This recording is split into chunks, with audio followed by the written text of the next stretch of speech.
Great. Welcome to Renew ToT webinar 1 of 3 for this school year. Thank you for taking the time, protecting this time to hop on and see how large this Renew ToT community is. I'm counting over 32 people on this call, and you are all, each and every one of you, are retaining your status as a Renew trainer of training. So open up your arms and wrap really hard and give yourself a big, big squeeze, because you all deserve that and more, given the efforts that you give to Renew and beyond. Some of the questions you've already asked that we've started is indicative of the work that you're thinking about, the innovative use of Renew. So we appreciate that on behalf of Karen, Kristen Starosta, Jeannie Hertzler, and myself. We really appreciate it. And on behalf of University of New Hampshire, Dr. Joanne Malloy and Catherine Frankauer, who that is their sole purpose in their work is Renew. They also extend their gratitude to each and every one of you. I'm not going to go over Patent's mission. We are all very familiar with the mission of Patent and our commitment to LRE. We know that Renew is a tier 3 intervention. And as you are working to sustain your skills and materials around Renew, we anticipate there being more of a demand for Renew because of the work in scale up of our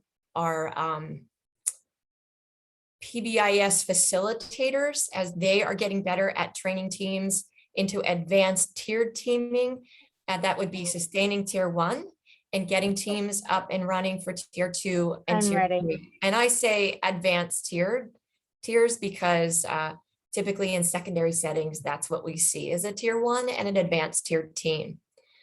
So if you haven't done a training last year, you don't have one on your calendar right now, it's okay. Keep your skills alive and well. It's just a matter of time.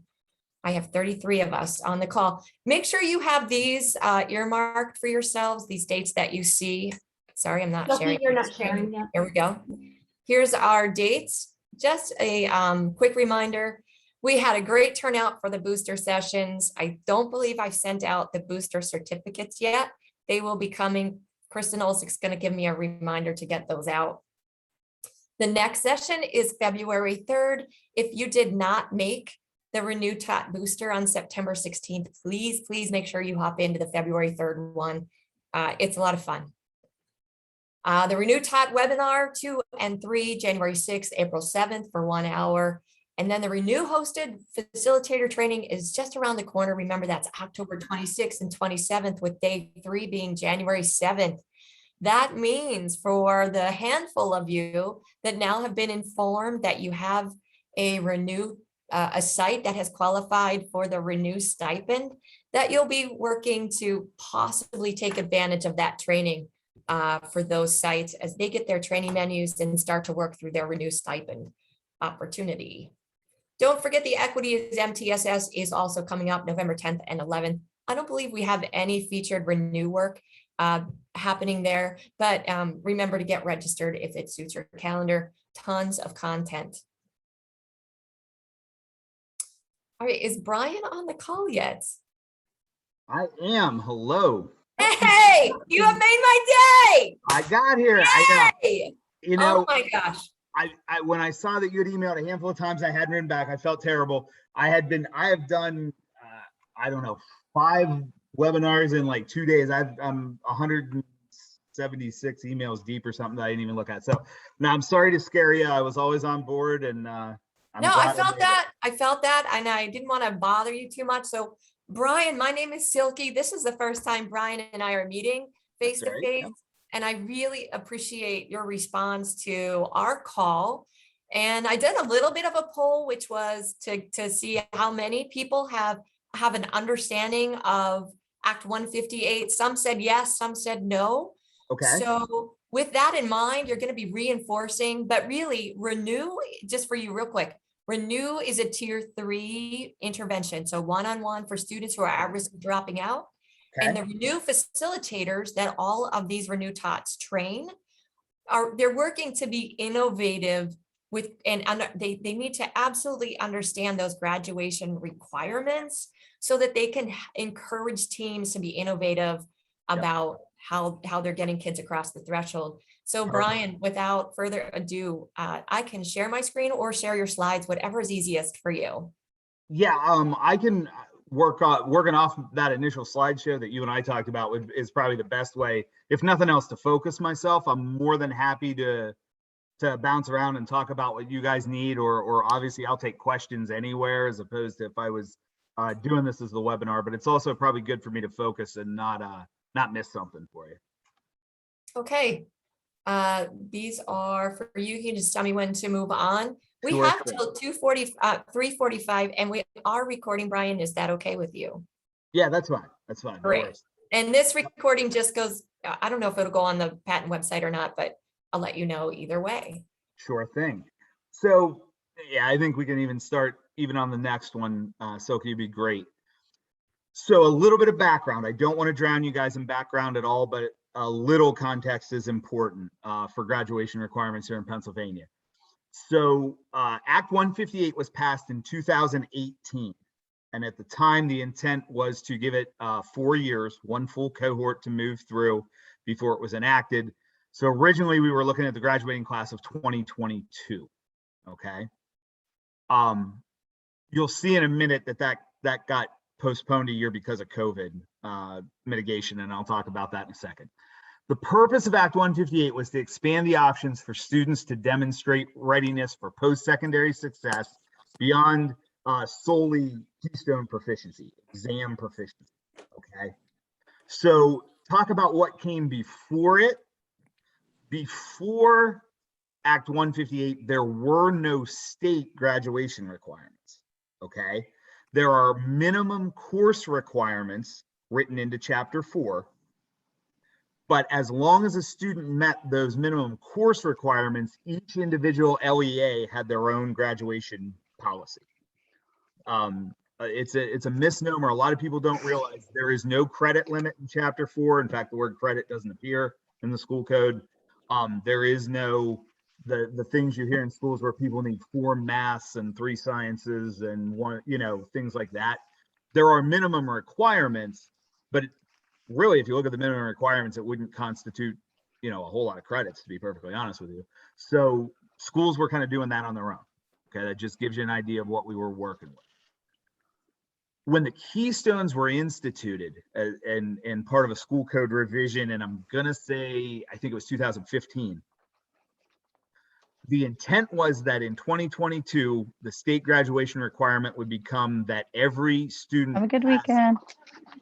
Every student passed either the Keystone exam or the PBA, which are called the project-based assessment. We found in field testing, I'm not sure the PBA at times wasn't just as difficult, if not more, than the exam. And it was just really putting a lot of reliance on the Keystone, and that was not the Keystone's intended purpose. So we came up with these pathways to graduation. So if we move ahead one more, Silky, we'll get to Act 136. Act 136 was passed in 2020. Response to COVID mitigation efforts across the state. Did a few other things, like remove standardized test data from teacher evaluation, some other things. But it had a couple effects on graduation policy. The first one was that it, as I told you, moved the year back 1 year. So you're looking at your current juniors are going to be the first group to graduate under pathways if you're working with juniors at all. The seniors are still under whatever local requirement an LEA's local board of directors approved. So they're still probably under that credits and 3 maths and all that thing. You can still require that, by the way. Districts can still have those requirements on top of a pathway. So you can always do more. School code's always written in minimums. But every student to be eligible for even local graduation, starting with current 11th graders, has to fit into one of the 5 pathways. Okay. It also, one of the things that we'll talk about as we go through this that complicates, really muddies the water, so I'll only put as much effort into it as you guys need, is the fact that during 2020, because of the COVID pandemic, the Keystone, you remember there was a year that the Keystones were waived by USDE. We didn't test. We didn't test in spring. Any student who was scheduled for that test and did not take the Keystone is given a proficient for the purposes of graduation only, because we did not want to mandate Algebra, right? we don't want to mandate retesting to an entire cohort of kids. So that's one thing to keep in mind. And also remember, there was a year in which NOCTIs were waived. So when we get to that, if you have a VOTEC student or career and technical student, there's some considerations around kids that year too. So if you look at the entire group of students you're working with, there's a couple things you want to look at even before you get into the pathways, because there's a handful of students that are going to come right off the top. The first is the students that graduate through academic goals in their IEP. Existed prior to Act 158 and after. There's really no change here. Two primary groups of kids that would have an accommodation or an SDI inside of their IEP that would prevent them from hitting a pathway. One is going to be the students, obviously, who take the PASA, because there is nothing written into the pathway law about PASA. It refers only to Keystones. So first off, all of your PASA students are going to graduate on IEP goals, which means it's an IEP decision, and they do not have to meet the pathway criteria. The second group of kids is going to be those that are exempted from one of the required classes.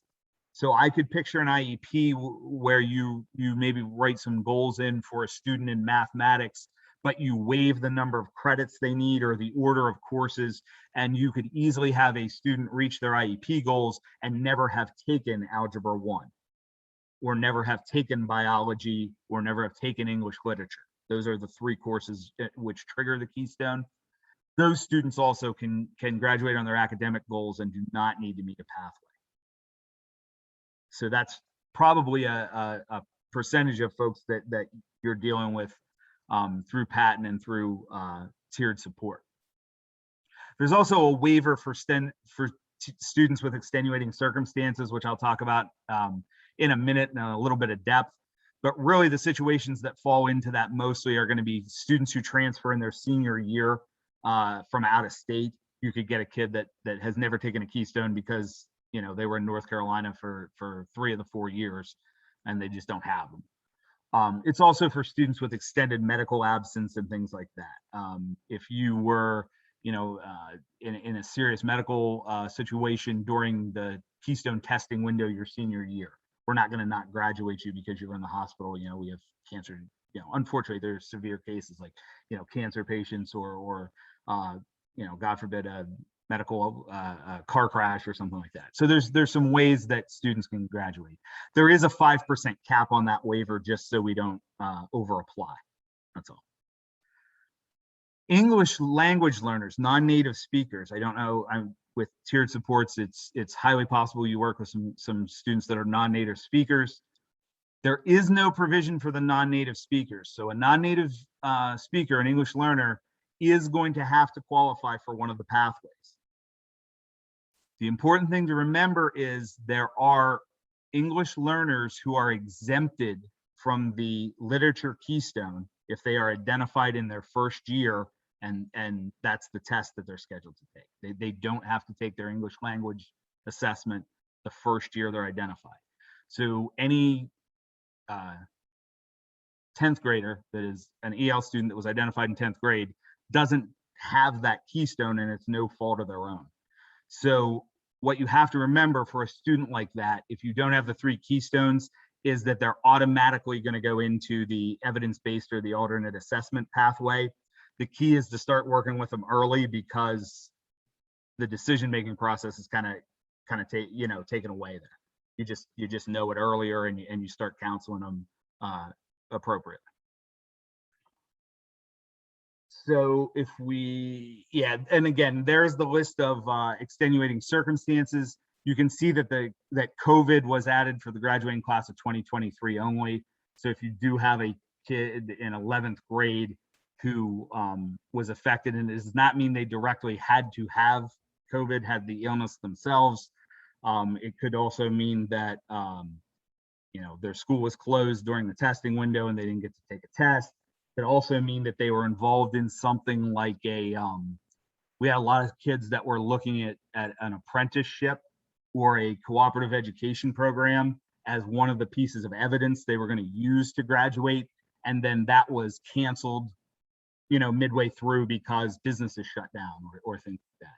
So the COVID-19 umbrella is a little wider than just being ill. But again, that's applicable only in 2023.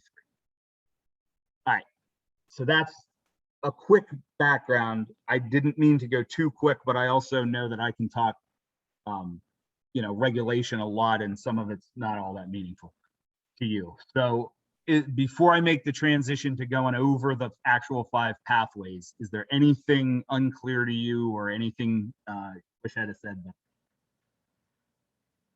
Okay, remember, I've put a link in the chat to take you right to this on the PDE website that also contains a phenomenal guide that has a lot of visuals in. So as Brian goes through these slides, don't panic if it's the first time you're hearing this and you're trying to figure out the pathways. You ask now, ask some questions, and of course, there's lots of guiding support that they've provided. Any questions before Brian picks up?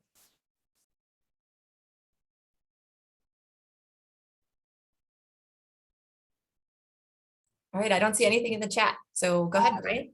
Okay, so the real, kind of meat and potatoes here of this legislation is the fact that there are now 5 pathways, and every student has to end up completing one of these pathways to be eligible for graduation. We said that 158 wanted to lessen the reliance on standardized testing, but it did not eliminate it completely. So the purpose of my little visual here is that pathways 1 and 2, when we talk about the other 3 pathways, they're dark blue here, but pathway 1 and 2, our gray pathways, are exam related pathways. Okay, so that's the proficiency pathway and the composite pathway. Okay, so let's look at those 2 first. Proficiency is pretty simple. If you advance, Sophie, yep, great. So the proficiency pathway is exactly what would have existed prior to this legislation. Its name kind of says it all. If you are proficient or advanced in each of the 3 keystones, you're eligible to graduate. That proficiency can be either because you took the test and scored over 1500, or the kids that were granted that non-numerical waiver because of COVID.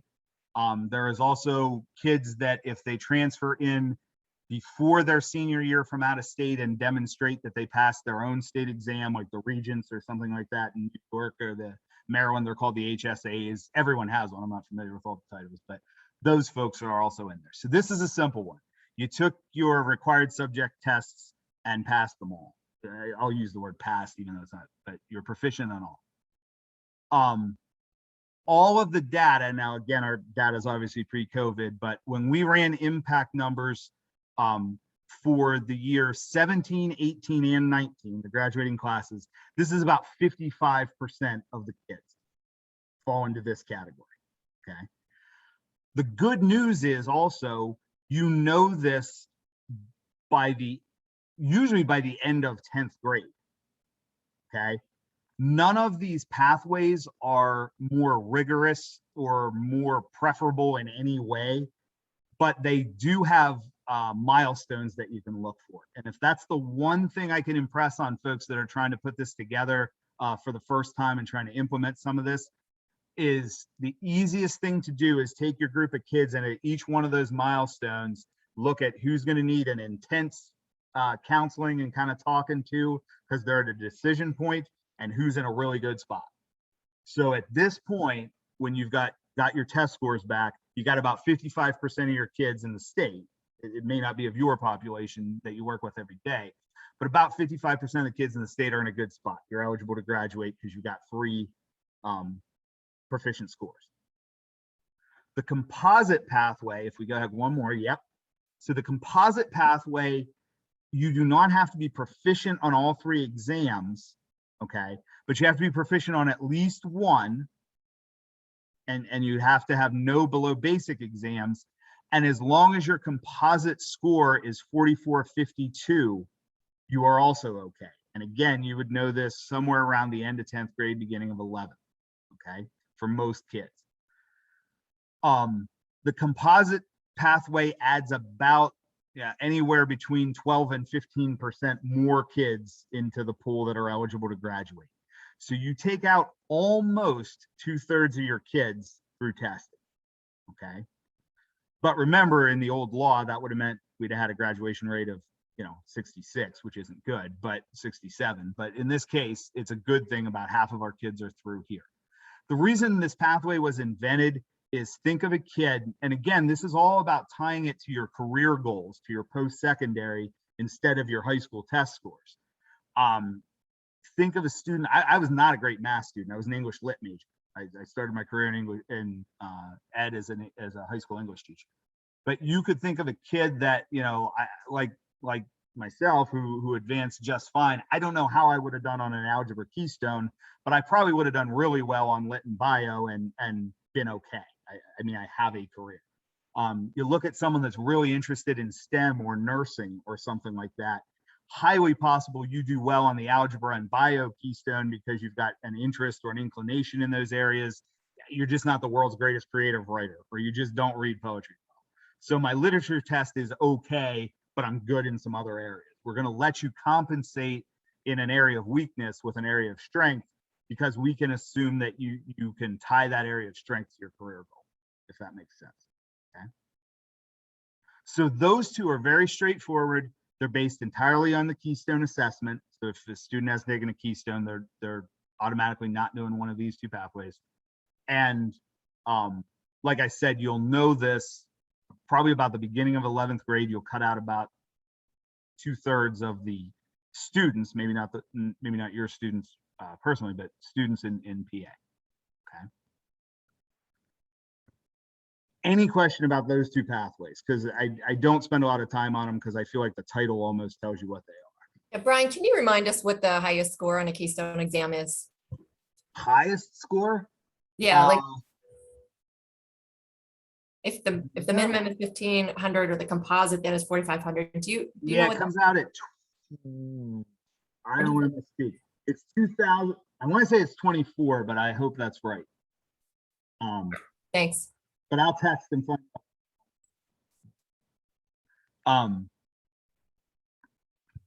And you'll notice too, the composite is not exactly 3 proficients, because that would defeat the point. If we just set it at 4,500, that could defeat the point. So that's why it's a little lower. That's a standard deviation kind of math problem. The psychometricians solved that one. Okay, I don't see any questions in the chat, so we're good to go on. Yep. Fantastic. Thanks. So next is the final 3 pathways. If a student is not successful on their keystones, and a lot of times, you can retest on your keystones, but if you're really looking to kind of counsel a kid and they're just going to struggle with this, all right, and you've already got to, by this point, probably the beginning of 11th grade, they may have, no proficiencies, or, you just know the algebra is going sideways or something like that. You want to start looking at some of these other pathways. And the thought on these pathways is, again, we're going to keep it somewhat career-based, and we're going to try to get folks to augment their performance in the regular class, in the required class, with some extra evidence. Okay. So to be on one of these pathways, the first thing you have to do is this big blue bar that's above all 3 of them that says successful completion of local grade-based requirement. What does that phrase mean? If you don't, because Algebra 1, Biology, and English Lit are required in Chapter 4, they're the required minimums in school code. If you aren't proficient in your Keystone, you must pass the local grade-based trigger course. So that's step 1. If you've got a kid who just isn't proficient on the test, and we want to funnel them into one of these optional pathways, they do need to pass the trigger course. Okay. And the trigger course is the course that ends in the exam. We don't use an exact title because, like, in the both schools that I was an administrator we didn't have a course titled English Lit. We called it English 10. And they're allowed to title their course whatever you want. But the course that the test is associated with. Once they pass the course, okay, we're going to call that the evidence of their mastery of the subject area. They can enter one of the following 3 pathways: the career and technical pathway, the alternative assessment pathway, or the evidence-based pathway. So you've got 3 options if you're not going to be able to pull those Keystone scores. The first one is the career and technical pathway. So this is a student who is going to, and you'll see that sentence over and over and over if you take the time to read the presentation or work through the toolkit that Silky described for you. But it's successful completion of a locally established grade-based requirement, so pass your trigger courses, in the areas that you're not proficient, and one of the following: attainment of an industry-based competency cert related to a concentrator program of study, demonstrate a high likelihood of success. That's for the students that have a NOCD waived, or readiness for continued meaningful engagement. So what this one means, because I know we're not always as familiar with the career and tech and the CTE centers, but what this one means is that students who are going to do this earn a certificate by completing an official CTE program, and there are 100 and some of them, honestly. So this is a student, not necessarily a student who takes like some electives at the home school and maybe does like a building and trades kind of deal, but this is a student who becomes a certified welder or a mine inspector or a food and hospitality certification or some of those things. Okay, so the thing to remember here is there's 2 things. One, the student must be enrolled in a career and tech center. So if that's not a possibility for a kid that you're counseling, so you get to the beginning of 11th grade, they have 1 or 2 or 3 keystones that they just can't get over the hump. So you say, okay, we're going to move to one of the alternate pathways. This one's pretty easy in the decision tree because you have A, they have to be enrolled in a career and tech ed program, and B, most completer programs take at least 2 years. Many of them take 3. So if you're already with an 11th or 12th grader and they haven't even given this pathway thought, it's probably not the one to start. Okay, but there are kids who go to CTE as early as 9th grade who are so inclined and have already started in a program.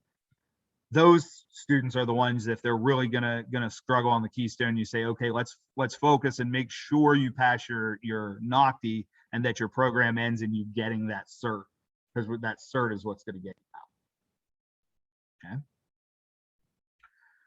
Beyond the CTE pathway, and again, that one's pretty simple to explain because you got to be a CTE kid. The CTE pathway takes out, if we're funneling again through our percentages, that's a little less than 10. And also remember that there's somewhere between about 10 and 13 that will go out between IEP goals and your superintendent's waiver. Kids that are, have a medical emergency or transfer out of state or different things like that. So you're really down to, at this point, about less than 15% or so of your kids. And we look at the last 2 pathways, these are the ones that take a little bit of mental gymnastics to get through. So I'll do my best. And again, feel free to stop me at any time. The first is the alternative assessment pathway. And what we're going to say here is that a student who is not proficient on a keystone is going to pass a different test, use a different test and substitute, because we know that kids that pass these alternate tests are on a career path or are set up for some success. The first one we'll look at is we will take the SAT or PSAT or ACT. So those are your typical college entrance exams, college boards. The ACT work keys, which results in a career readiness certificate. an AP or an IB test, advanced placement or international baccalaureate. I think right now there's only about 17 IB high schools in Pennsylvania, so that one is kind of minimal. Again, you have to know your area a little bit, but almost every school has some advanced placement courses. And then the ASVAB, the Armed Services Test. If a student achieves a established cut score, which we'll look at in a moment, on one of those tests, they may substitute that test for the keystones on which they're not proficient.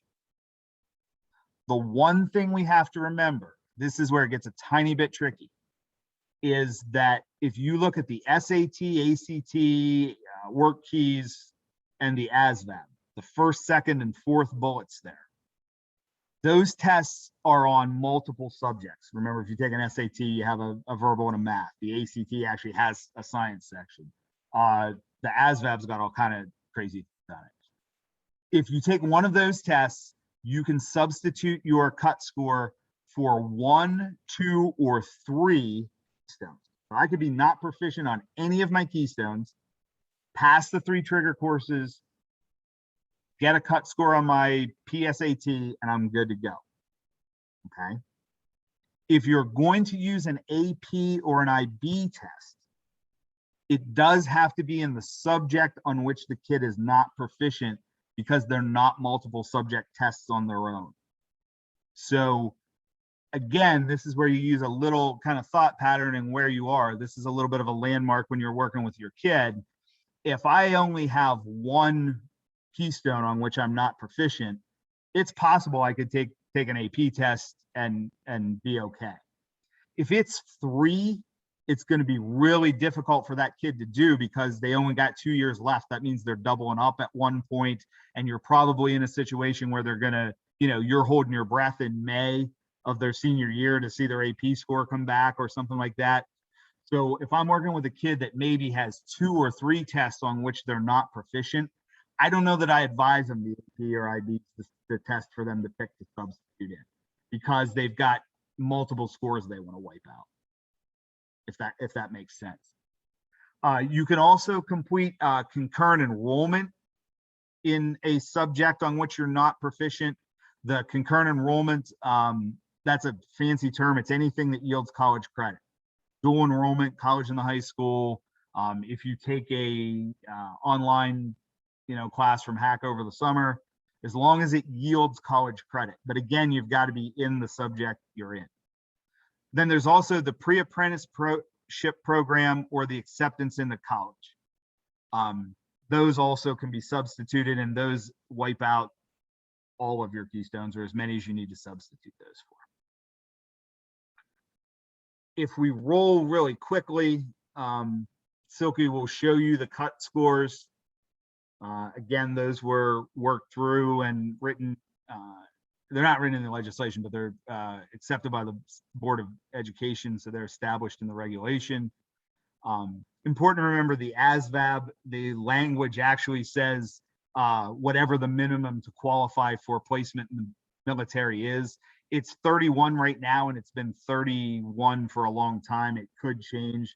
If it does, we don't have to change the regs. It's just, we'll give you the new number. We did that on purpose because the ASVAB is really the only one that changes with any regularity. One last thing, because I do see some questions, so I will pause, but if I don't spit this out now, I won't remember it. Any school can give the ASVAB for free and choose to not have your names submitted to recruiters. So don't have students, fearful that they, are going to get drafted into the military automatically, or that, they're going to get tons of flyers and calls and junk mail because they took the ASVAB. Any individual student can choose not to be recruited, and you can, as a school, choose to issue the test and not have them submit. So I know that's a kind of an urban legend that you're setting yourself up by taking that exam. It's not true, because it's one that's free. Most of what is on that list costs. That one is free. Okay, now I will pause because I saw the questions. You want me to read those to you, or do you want to read them on? I think I can open the chat. Okay. I think I can see what you're saying, I hope. Yep. So handful. Okay. So Doreen, hello, Doreen. Who's handling this at the LEA level? That is correct. So she asked, who is handling this at the LEA level? Is it a combination of the administrator and guidance counselor? I mean, most likely that's our recommendation for folks to do. I obviously, I know schools set their own org chart up. There's 500 districts. There's probably 420 different org charts, but some combination of that, yes. It's definitely going to be a group effort. I even see a situation where you're going to have some teachers involved in some of the tracking. So I would say that tracking has to be shared. We are developing an online tracking tool as part of the SAS website. I hope you folks use the SAS website. And if not, that's the next presentation Silky will give you next month, because it's our absolute go-to. But there is going to be an online tracking tool on that as well, where folks can securely upload data and enter data, so that it's a little easier lift for some of the folks that need to track this, because it is an accounting issue. There's no doubt. Amanda, hello, Amanda. Can you clarify if a student does not take the PASA, but has an IEP, so learning support, but take the trigger course, they can still graduate on IEP goal mastery, or must they meet one of the pathways? Any student with an IEP and academic goals can graduate on those goals without meeting the pathway. The only thing so that's true. The answer is yes. The one caveat I will say is, because there are curriculum audits and things in the world, do be careful how you formulate the goal. You do want to make sure that the goal somehow, either waives some of the credit limit or excludes their participation in Algebra 1 or something like that, so that we know the goal is equivalent, but would keep them from going through. But there is no limit to the number of kids, or you don't have to change how you identify those kids. Nothing about the graduation law should change IDE or IDEA or what you do with special ed. Go back one slide for Crystal. Sure thing, Crystal. Talk about the last part of the alternative assessment. So I'm going to guess you mean the two non-tests: the successful completion of a pre-apprenticeship program. Yes, I missed those two. Yeah. Yep. No problem, Crystal. So yes. So those are both things that can be substituted for Keystone Proficiency, and they are both things that can be substituted no matter how many keystones the student is not proficient on. So a student who passes their 3 trigger courses and completes a pre-apprenticeship program, or is accepted into a 4-year higher education institution of higher education, is eligible for graduation regardless of whether they are proficient on 0, 1, 2, or 3. So just to clarify, so you're saying if you have an acceptance to a college or university, plus you've met all your core trigger requirements, then you would be eligible for graduation? That's correct. You'd meet the minimum requirement. The one thing about the eligible, you have to have evidence that you're not enrolled in any like remedial classes. You can't be in any 100 non-credit bearing classes. You have to start in college work. But if you are accepted into college without the need for non-credit remediation, then yes, that's all you need. That and your three trigger courses.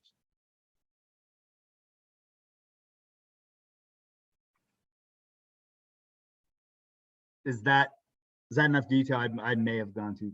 I'm certain I probably went too quickly. So, Crystal or anyone else, I hope I covered that for you. You did. Thank you. Yep. Bianca, can you substitute prior to not passing, or do you only get that opportunity if you do not pass the keystone? So no. If I understand your question properly, Bianca, and this is a really, really great point, and that's why I keep trying to bring up some of those milestones along the way. For any part of your educational career, you might be working on multiple pathways at the same time, and it actually makes sense to do so, especially if you take your 3 keystones and you're not proficient on one. So you might want to say to that student and look at what they're doing and say, okay, well, I know you're going to take the SAT at some point because I know you really want to go to college, but just in case we need to substitute one thing. So when we get to alternative to the evidence-based in a second, you might want to have that kid start their community service project and things too, because you want to keep as many of the 5 open for each kid as long as you can until they complete one.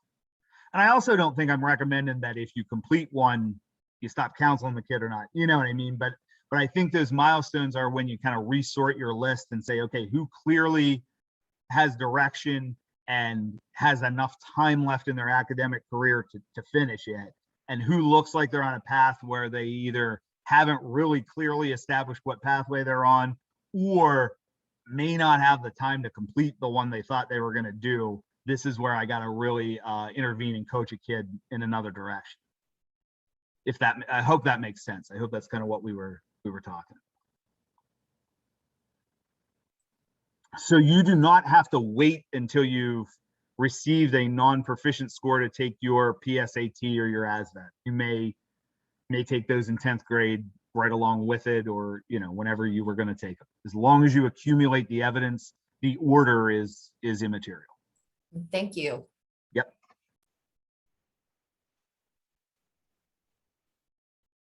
Okay, so as somewhat confusing and convoluted as alternative assessment is, evidence-based gets even a little more out there. So the evidence-based pathway is going to look at the student again, at locally grade-based requirements. So we're going to pass our trigger courses. Okay. And then we're going to put together 3 pieces of evidence. You really want to think of this as a portfolio approach to graduation. It really is. You're going to demonstrate a post-secondary goal or option for yourself by gathering some evidence together. Okay. Completely kind of informal rule of thumb that I would think about sometimes is, if you've got a student who's just short on one keystone and did pretty well, it isn't that they have test anxiety or a poor tester or different things like that, that's probably your alternate assessment student, because they're very close. One test is going to wipe out everything they need. If you're looking at a student who has maybe no keystones passed at the moment, who really struggled with some of the content, it's unlikely. It's possible that if you've didn't pass your Algebra 1 keystone, geometry is completely different. So you might do okay in AP geometry. If you've had a kid who has struggled with math since 6th grade and you've coached him through every year and he's missing all his keystones, he or she is probably not going to succeed in an AP course and swap one score out. Those kids, I would look at, again, that rule of thumb. If you only need one piece of evidence, the evidence-based is probably where to look. It's the easiest way to get one quickly. But if you really think you're going to be staring down needing all 3, I think evidence-based is the best way to push the kid. Like I said, start around 11th grade so that they're not up against that timeline. So evidence-based is you're going to collect 3 pieces of evidence. The only thing that makes this a little complicated, if we move one slide, Silky, is that one of the pieces of evidence, at least one, must come off this primary list. Now, more than one can. A student could do 2 of these or all 3, but they can't do 3 off the second list. And the reason is, it goes back to, you have to demonstrate some mastery of that academic content of those required courses. So attainment of an established score on an alternate assessment, and you're going to see many of the same assessments. We just lowered the cut score, and the reason we're okay lowering the cut score is because you're going to supplement that with at least 2 more pieces of evidence. So we're going to say, if I'm going to let you get out completely on your SAT, I need a 10-10 to have some idea that you're going to be successful in college too. But I feel better about if you're going to do 3 things, you can have a little bit lower grade, because I know you're going to do some of these other things. You see here, acceptance to an other than 4-year institution, tech school, JC, a lot of those places. Remember, some JCs do have open enrollment. So, you know, that's a good place to start on this list if you've got a student that you think is struggling academically, or again, if you've got the kid that's just really, you know, math oriented, but their particular, you know, learning, whether it's a diagnosed learning disability or their own academic weaknesses or things, you know, they really aren't going to do the reading stuff, but man, they're really great at, you know, computer science and technical stuff. You can get them in a technical school. The attainment of an industry recognized credential, but again, a lower standard than the CTE one. This does not have to be one that is awarded through completing a career and technical program. So things to think about here: a Microsoft cert, a Google cert. You've got a lot of kids in high school that can explore those avenues now. There are a lot of credentials, micro credentials available in, you know, some of the robotics fields and some of the things like that. So this gives you a wider range of those, because again, a CTE credential gets you out, it's its own pathway, but this is a slightly lower standard because you're going to gather more evidence. And the successful completion of a concurrent enrollment or post-secondary course. And you saw that was on the last slide, but now we're talking about any subject. So because you're building the portfolio out, you could have not passed your algebra keystone, but again, you get a kid that's really interested in something or really good at something, and you could pass AP art history. That's not an academic subject. Art or music or any of those isn't an academic subject that usually we would think of and swap out there. But because you're building this portfolio, you can swap that out. So even though some of those look the same, and you're going to say, I don't really see the difference in the two, that's the difference in the two. It's a slightly lower standard of that because it's not going to stand alone. You're going to add these other pieces. Then the other pieces you're going to add, and again, you can use up to 2 of this list. One is a service learning project. And again, that is not the CTE version of service learning. It's 10-hour minimum. And there's some guidelines in that toolkit specific about it. If you ever have a question, does this count?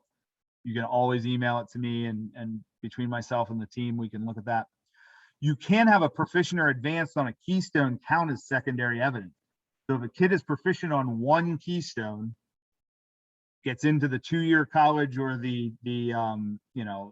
one of the things on the other slide and does the service learning or something, they'd be okay.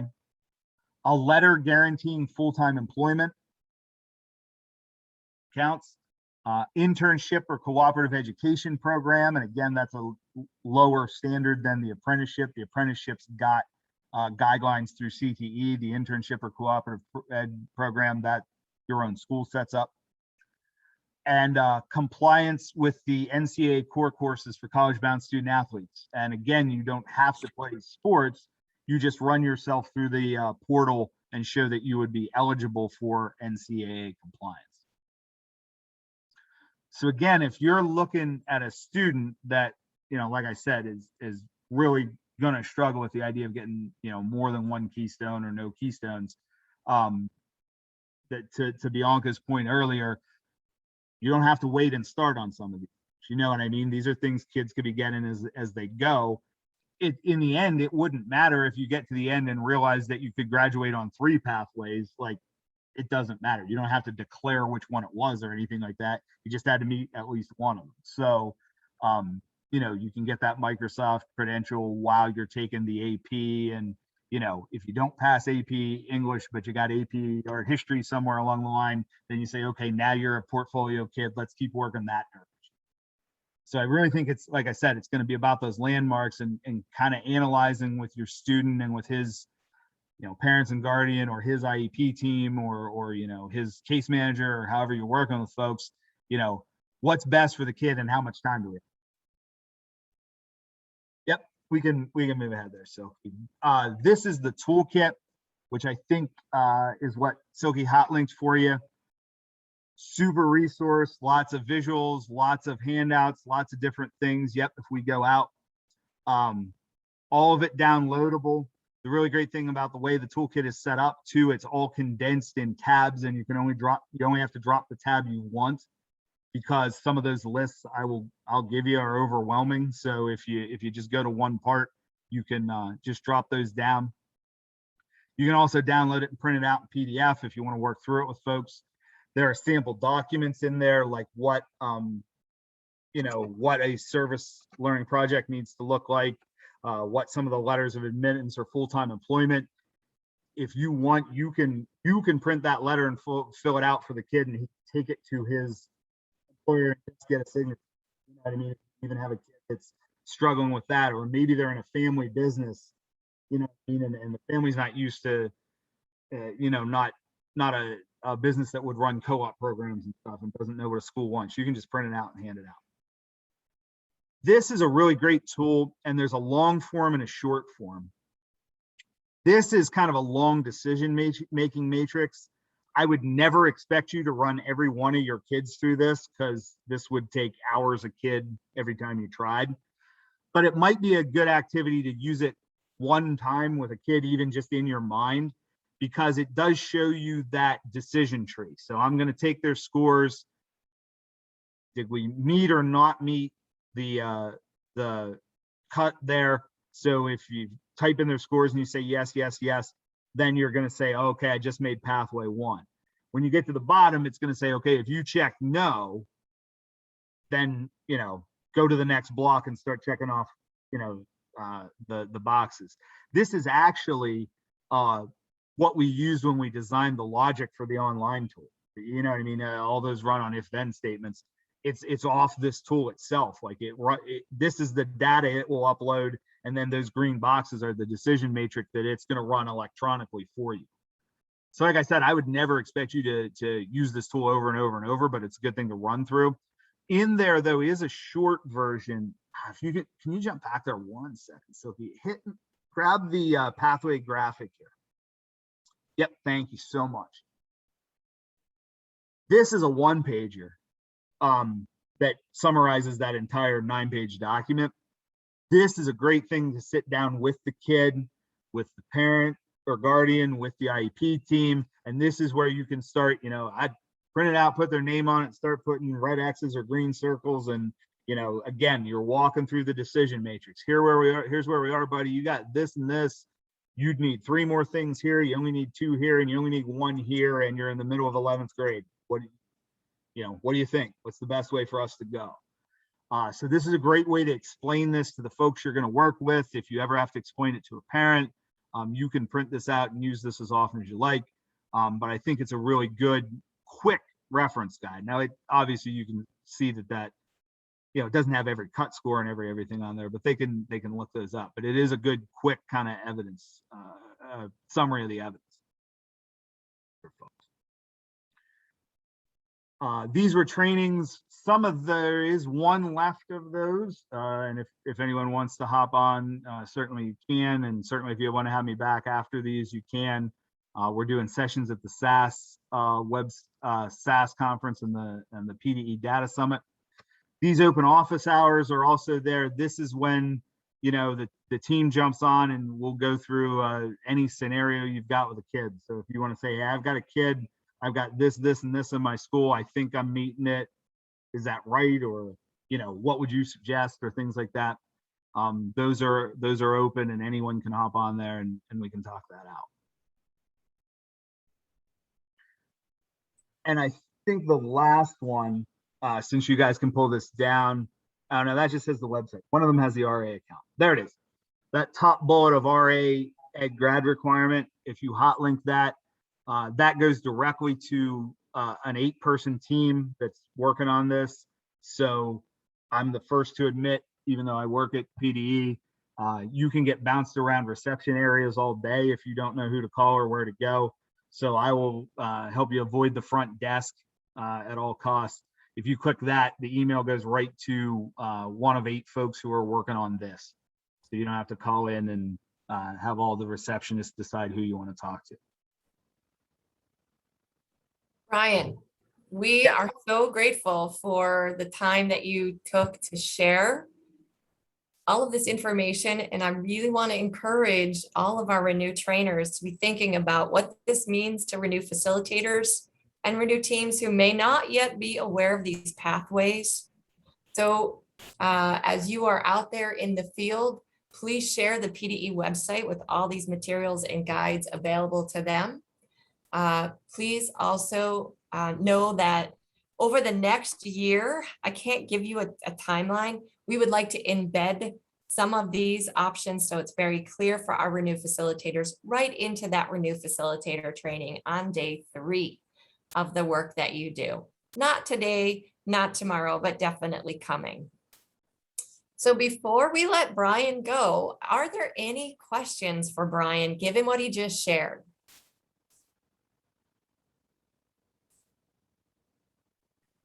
I saw someone, Brian, ask about 2 work experience programs. Do the districts run those? And typically, yes. If you've got a co-op coordinator or transition coordinator working with the school, they'd have the capability. And if not, each IU has a person that can secure work-based learning experiences, and even the full co-ops and pre-apprenticeships if you want to go in that route. And right in the toolkit does a nice job of offering definitions. So I would start there, print out that toolkit and get familiar, because some of the language that Brian has just used is defined in the toolkit. Is seriously helpful. Go ahead, Brian, you were going to ask. Yeah, I was just going to say thanks, Brian, for the clarification. I know some of the districts that I work with, they have the work experience programs, but they're not officially certified in terms of like a co-op program is, if that makes sense. So those can be used in the evidence-based, but those would be the ones then where they need the extra stuff. It wouldn't meet the standard of the alternate assessment or the CTE program, but it would of the kind of portfolio approach. So a kid could do one of those non-certified co-ops, and then they'd still need 1 or 2 of those other things, probably the CERT and the community project or something like that. Yep. That's good to know. Thank you. Yep. Other questions? I see some gratitude in here. Well, I actually appreciate all you having me. Honestly, I say all the time, I do things like this any opportunity I get, because it's so much easier to talk these things out. I mean, I understand. I don't like reading legislation. It's almost impossible to make sense of, and that the toolkit can be dense with nothing. So, you know, if I say it once and get to hit, 29 people, I feel a lot better than trying to take 29 emails and probably misexplaining it every time. All right. Brian, thank you very, very much. That's all we have. We'll be applying this into the work that you're doing as we move across this upcoming year. And that's all we have for you today. So Brian and myself and Karen, we will stay on. I'm going to stop the recording. If you have questions that you want to stick around